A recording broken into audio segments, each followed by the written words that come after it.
15 August 1975 এক সামরিক অভ্যুত্থানে হত্যা করা হয় শেখ মুজিবুর রহমান সহ তার পরিবারের প্রায় সব সদস্যদের। অবশেষে এই হত্যাকাণ্ডের বিষয়ে সাংবাদিক ইলিয়াস হোসেনের লাইফে প্রথমবার মুখ খুললেন বীর মুক্তিযোদ্ধা লেফটেন্যান্ট কর্নেল অবসরপ্রাপ্ত এম রাশেদ চৌধুরী, যিনি শেখ মুজিব হত্যাকাণ্ডের একজন দণ্ডপ্রাপ্ত আসামি। কেন সেনাবাহিনীর কু, কেনই বা শেখ মুজিবের হত্যাকাণ্ড, শেখ রাসেলের মতো ছোট্ট শিশুকেও কেন হত্যা করা হয়েছিল সে বিষয়ে কথা বলেন তিনি। সাংবাদিক ইলিয়াস হোসেন লাইফে শেখ রাসেলকে কেন হত্যা করা হলো জানতে চাইলে রাশেদ চৌধুরী বলেন, সবাই দোতলার একটা রুমে বদ্ধ ছিল।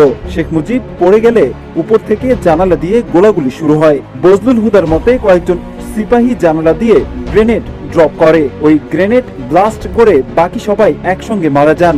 রাসেল নিচে আসেনি, শুধু শেখ কামাল নিচে মারা যায়। মুজিবের মৃত্যুর পর ফরেনসিক করলে হয়তো দেখা যেত তারা কিভাবে মারা গেছে, গুলিতে না গ্রেনেড বিস্ফোরণে, এমন মন্তব্য করেন রাশেদ চৌধুরী। তবে বলা হয়ে থাকে 15 আগস্ট শেখ মুজিবের নির্দেশে রাসেলকে নিয়ে পালানোর সময় ব্যক্তিগত কর্মচারী সহ রাসেলকে অভ্যুত্থানকারীরা আটক করে। আতঙ্কিত হয়ে শিশু রাসেল কান্নাজড়িত কণ্ঠে বলেছিলেন, আমি মায়ের কাছে যাব।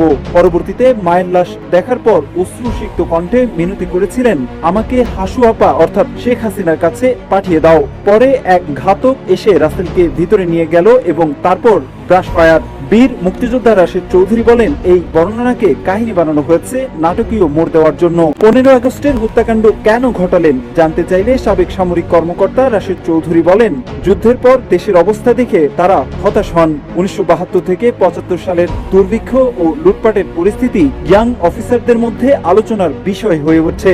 পরিবর্তনের উপায় নিয়ে গোপনে আলাপ চললেও সিনিয়ররা তা প্রকাশ করতেন না। 1975 সালের ঘটনাটি আগে থেকে কল্পনা করা হলেও বাকশাল গঠনের পর চিন্তা ভাবনা আরো গভীর হয় বলে জানান এই বীর মুক্তিযোদ্ধা।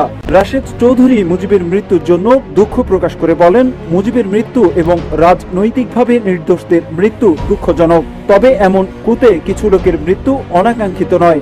রাশেদ চৌধুরী আরো বলেন, মুক্তিযুদ্ধের পর শেখ মুজিব দেশে ফেরার পর জনগণের বিপুল ভালোবাসা পেয়েছিলেন, যা অন্য কোনো নেতা পায়নি। শেখ মুজিব 71-এর আগে পাকিস্তানের বিরুদ্ধে সংগ্রাম করেছিলেন এবং দেশের স্বাধীনতার জন্য কাজ করেছিলেন, কিন্তু পরবর্তীতে ক্ষমতায় এসে তার শাসন ভঙ্গি পরিবর্তিত হয়। তিনি তখন গণতন্ত্রের পক্ষে না হয়ে স্বৈরাচারী হয়ে ওঠেন, যা ছিল খুবই আশ্চর্যজনক।